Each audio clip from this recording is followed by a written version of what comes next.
Great. Cool. Okay. Hi. So I'm Danait. I empower young women to be their best selves at West. So I empower them through teaching workshops on leadership and employment as the lead program facilitator. I wanted to welcome you to our evolving series of gender equality. We have refreshed and reset our campaign using Zoom, but we are happy to be with you. So let's dive right into our next success story. Thank you. Hi, Donna. Sorry, So Danette. How do you pronounce your name again? Sorry, I keep saying that's Danette. okay. So Danait Danette. Asgidom. Okay. Yeah. So Omalade, Yes. that's how you Omolade. pronounce her name, Omolade William. Yes. Ideas about her future started a long way from here. She's with us now to share her story and her aspirations. So welcome, Omalade. Thank you. Okay. Getting right to the questions. Okay, so can you tell me about your professional life before you came to Canada? Yeah, I did an undergrad in information systems management, and then my master's was in innovative manufacturing. And I've worked as a network analyst, engineer, business analyst, project management along the way. So, Wonderful. yes. Good. Okay, so I believe you were in UK and you were in sales for a software company. And you also traveled flights all over Europe and do trade shows to promote your company. Yes, it wasn't really sales because I was responsible for the software solution that ran the multifunctional unit for wider networking. So clients can print to the multifunctional unit on a variety of a number of operating systems, not just Windows. So Wow. yeah, so I was involved in that from concept to launch. So when there's a new device coming out where they've manufactured a new device, part of it is to ensure that the software runs properly and effectively on the new device. So yes, I was responsible for that. That's wonderful. So what motivated you to uproot yourself? I have two boys, and uh, my parents are West African, and I was born and partly raised in England. However, I kind of like read the tea leaves, should I put it that way? So I wanted to expose my boys a bit more for them to know how to work with people, integrate well, because I was working for a multicultural company. So I wanted my children to benefit from that too.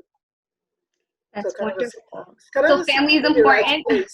Yeah, Canada seemed to be the right place, being that they wanted to go to the States. But then I kind of like understood and got to experience Canada being a place that has more of a British aspect of life with regards to the parliament and politics. However, business was more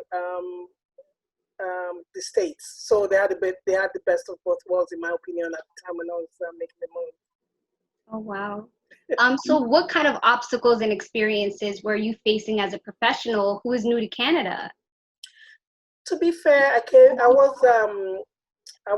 nominated. I came in on the skilled workers program for Ontario's. I was nominated by Ontario, so I did have a job when I got here, and for various reasons, the company kind of like almost went belly up, and I had to I also wanted to buy a house and settle down properly. And Windsor seemed to be the right place at the time because it had a border. It shares a border with the US, so I thought it would be the best place to kind of like relocate to. However, moving to Windsor was not as welcoming as any other place that I know, like Toronto. Oh. So I've not been able to put my skills to good use so far. Yeah. And how did you learn about even considering the program Women in Skills Trades program? Well, I was recommended. I mean, West was referred to me, and they informed me of basically what they were offering, and then I happened to go in one day when I met Lynn, and Lynn Kane. She introduced and expressed the basically the link between what I had studied and what I might gain from this course. So in that sense, I gave it a try. I mean, I'm open to challenges, and I was hoping that it was a nice way of me venturing into my skills by doing the groundwork in manufacturing based on the fact that I had my manufacturing degree, that I'll be able to segue into that and then move on from there. But it was a nice experience though. It is a nice experience, should I say. Yeah. Okay. So what was the program and the placement like for you? But the program itself, oh my gosh. I have to be honest. I will be honest and say that I'm one of the privileged few that of privileged ones that maybe went to school and as far as I did and all that. But one of the things I never did was work in a factory, or I did menial work to the point where I had to know about the differences between maybe screws or how to what makes a light bulb come on kind of thing. I mean, you learned who was behind it, but then practically sort of like go through it was one of the things that I just never got around to doing. Everything was paid for.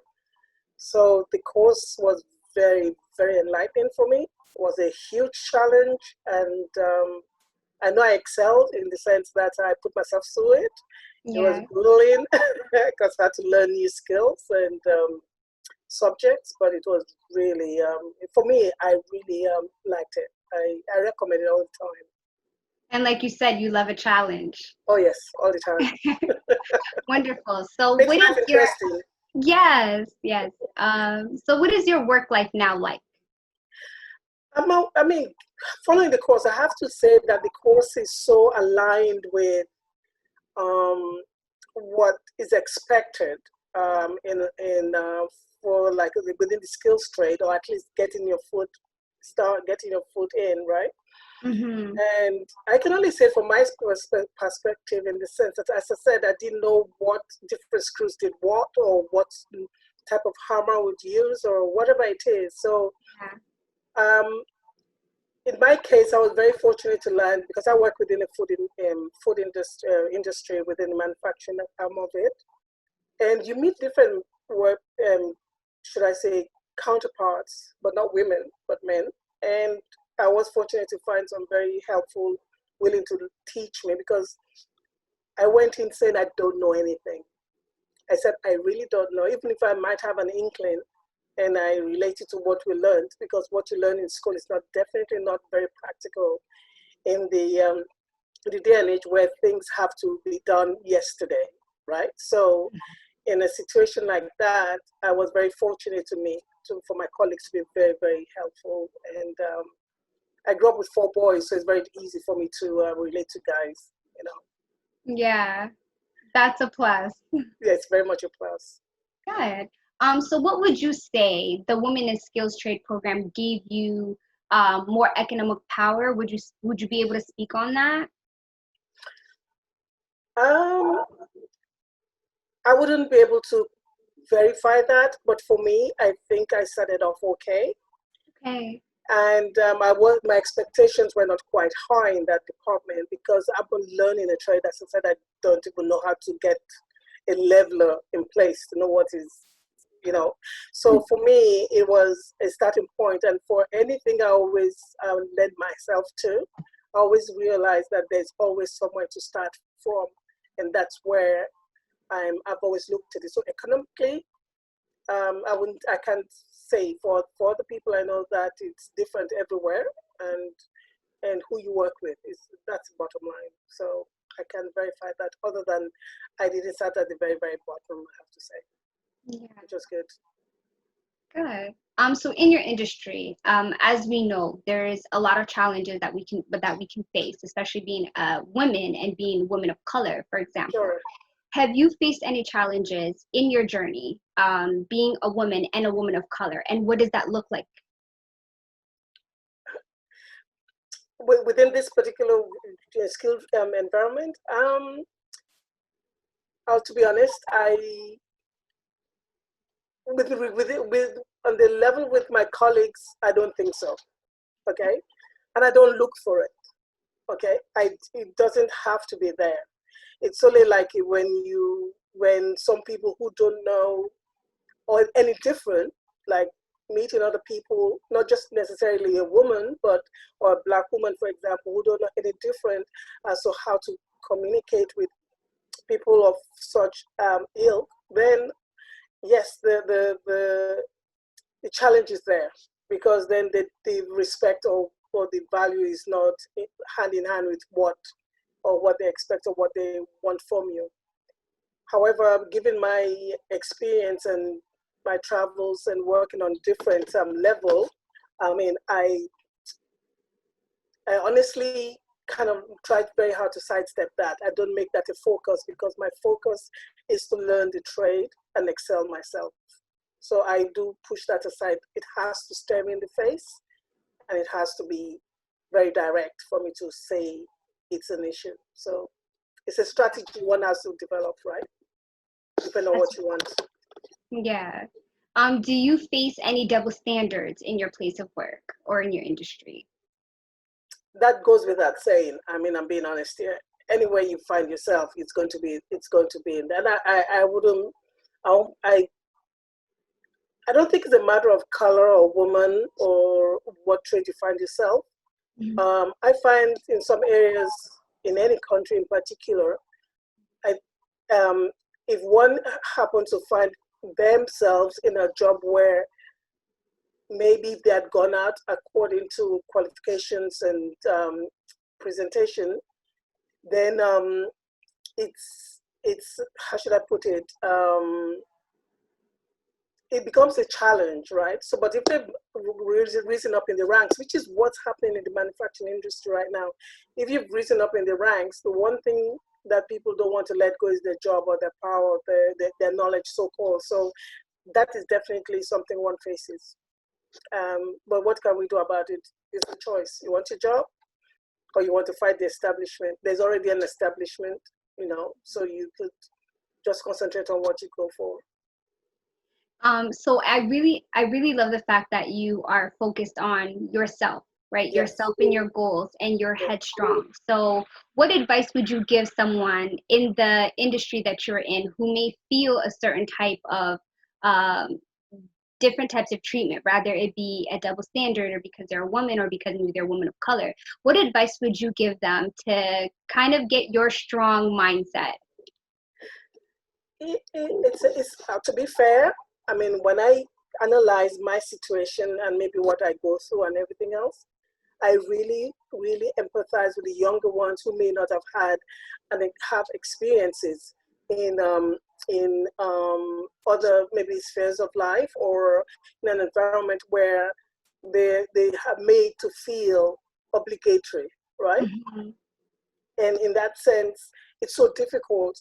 But what I would always say to anyone, regardless of whether it's skill trade, just be focused, know what you want in life. And if it doesn't work, having tried what you've tried your best, then look for the next best option,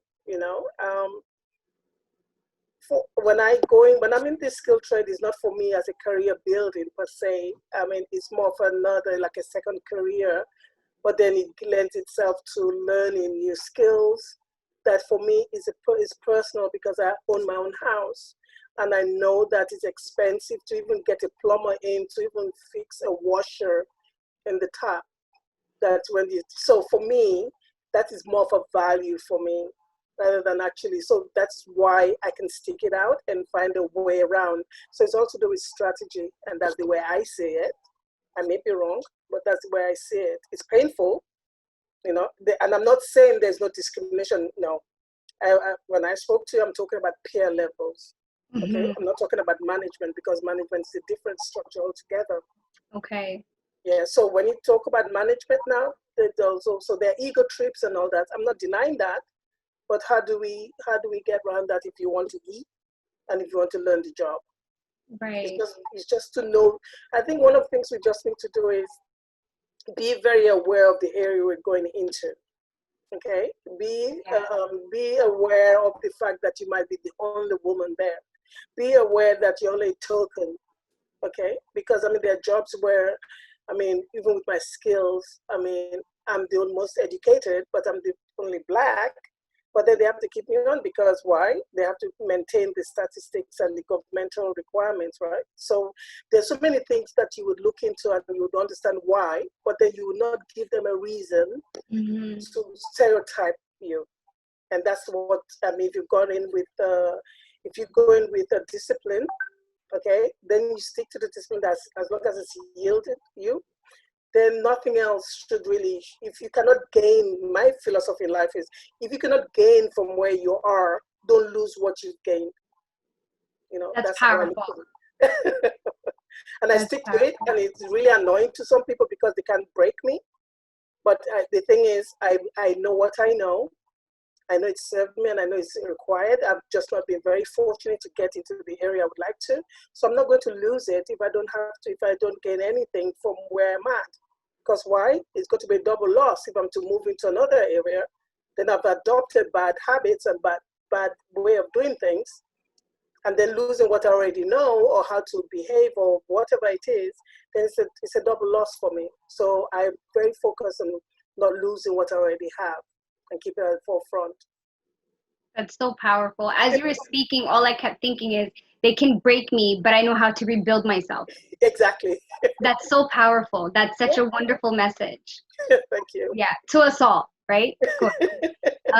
So I know and I understand that you are not finished with your goals yet. So please tell us what you're working on. What are other aspirations that's happening? Well, I've got, as I said, I've got 2 boys, and I want the best for them.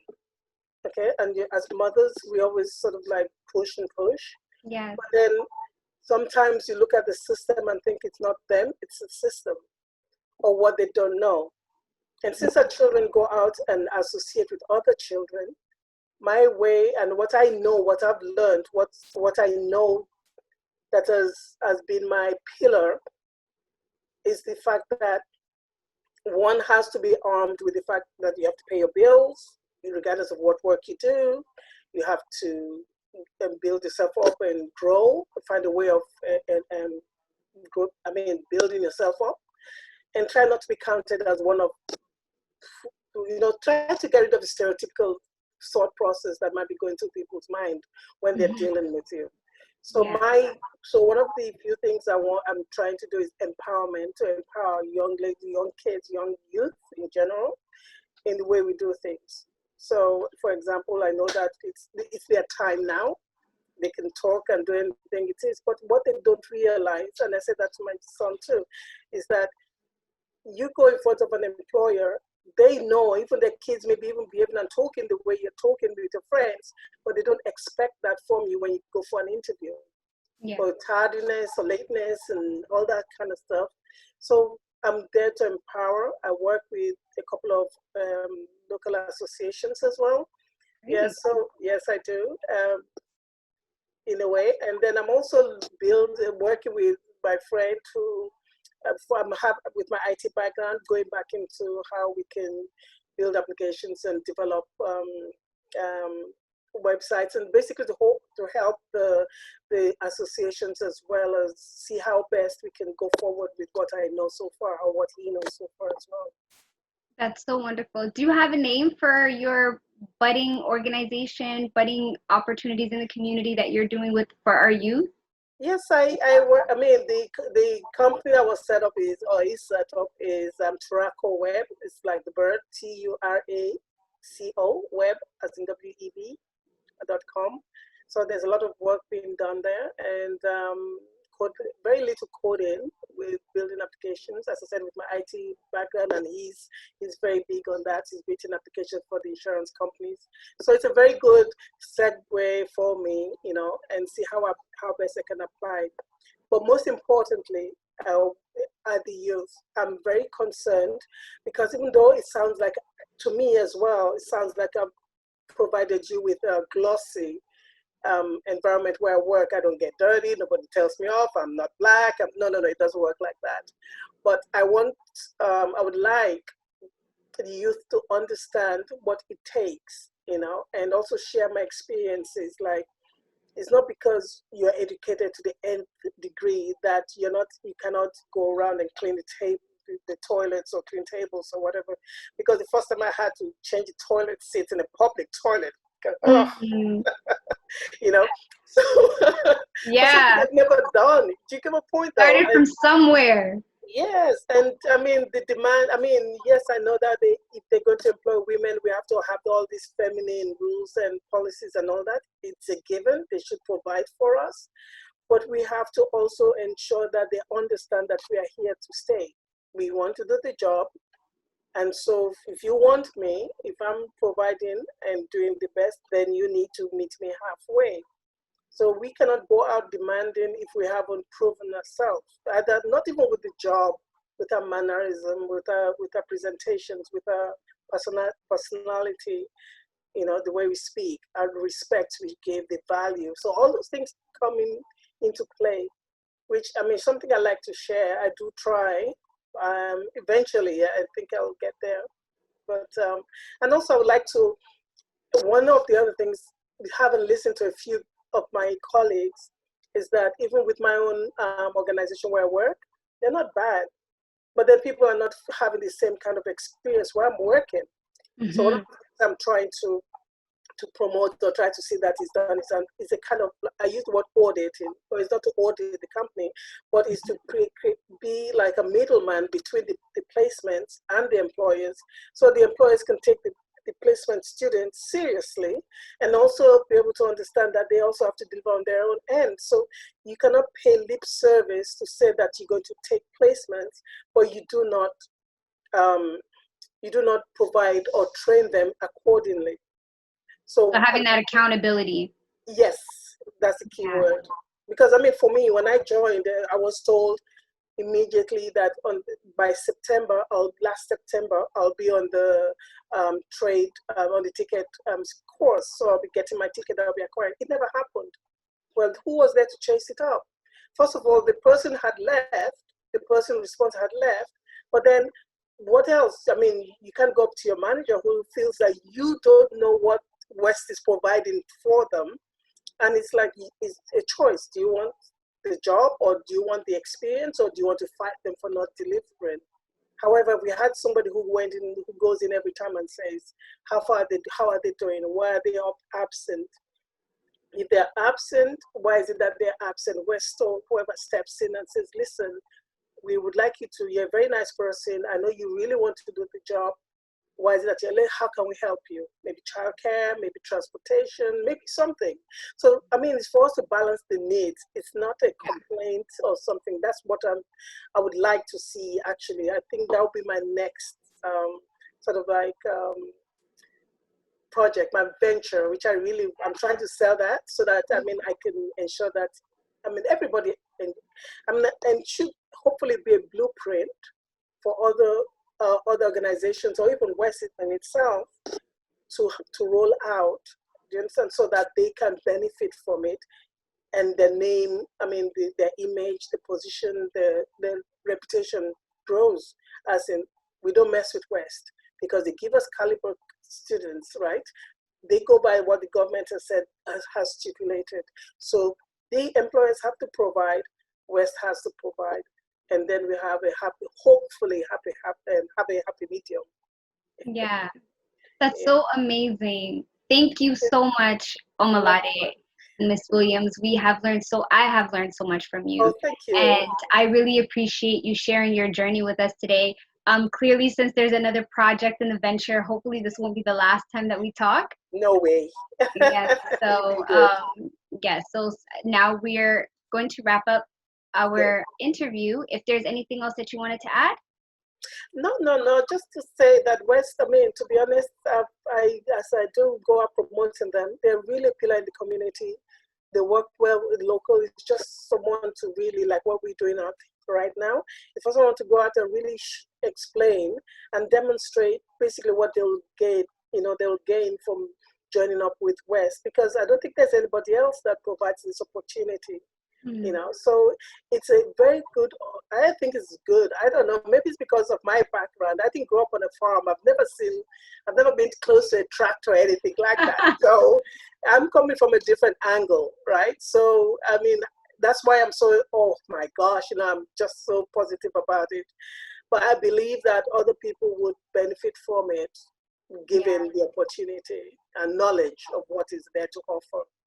And it's your journey that makes this story so beautiful, because it's uniquely yours. And I know someone that's going to be listening to this is going to be what what we concurred on. You can break me down, but I will build myself up, right? Amongst your wonderful quotes that we said in the interview. Yes. So thank you again for your time. For Women's Enterprise Skills Training Center of Windsor, I'm Danait Asgaram, the lead program facilitator. Please share your success with us by visiting our webpage, westofwindsor.com. We are here to help.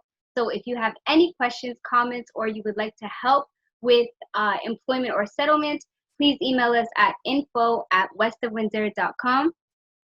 Signing off. Yes, thank you. Have a good one. Thank you. You as well. Okay, then. Just stay safe. Yes.